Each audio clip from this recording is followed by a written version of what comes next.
Physics book से। यहाँ पे वो दिया हुआ उसने कि nut has been tightened by a force of 200 newton using 10 centimetre long spanner.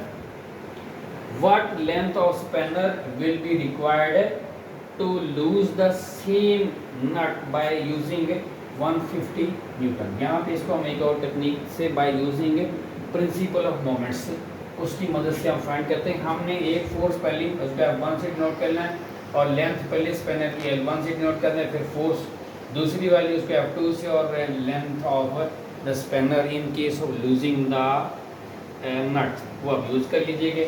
आप इनकी ग्रुपिंग कर लीजिएगा। अब यहाँ पे by using by the principle of moment by the principle of moments, इधर क्लॉकवाइज टॉर्क CLOC के clock wise torque is equal to anti clockwise anti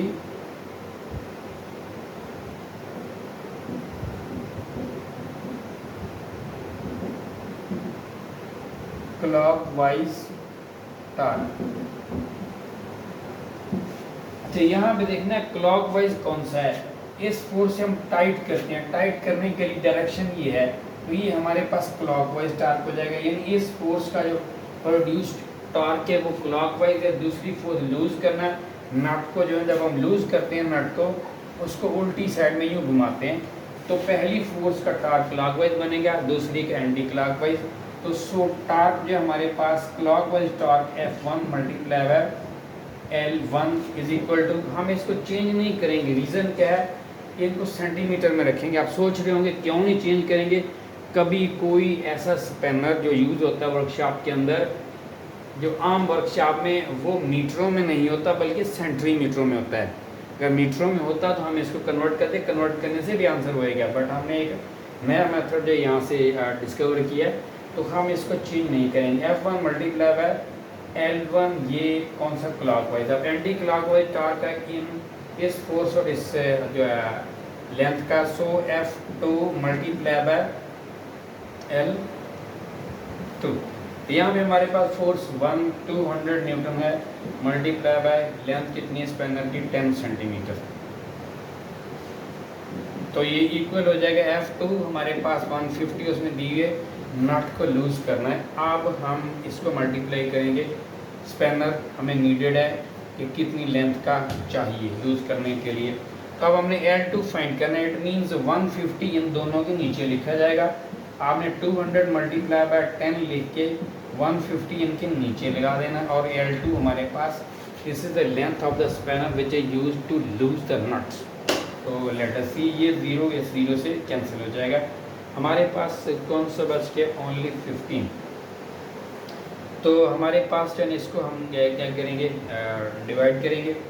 तो 5 3 are 15, उसके बाद 5 4 are 20, इसके साथ 0 है। तो हमारे पास जो है ये आ जाएगा। इसको L2 को इधर लिख दीजिए कि ये ऊपर 40 बच रहा है और इधर 3 बच रहा है। अब हम इसको कन्वर्ट करेंगे डेसिमल में। अब डेसिमल में कन्वर्ट करके 40 को अंदर रखिए, 3 पे डिवाइड कीजिए। तो 3 10s are 33 11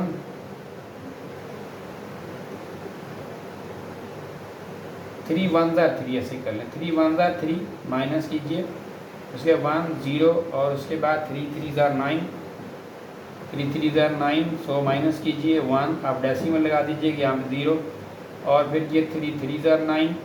तो ये अगेन एक 3 पे शिफ्ट कर दीजिए। आप इसको लिख देंगे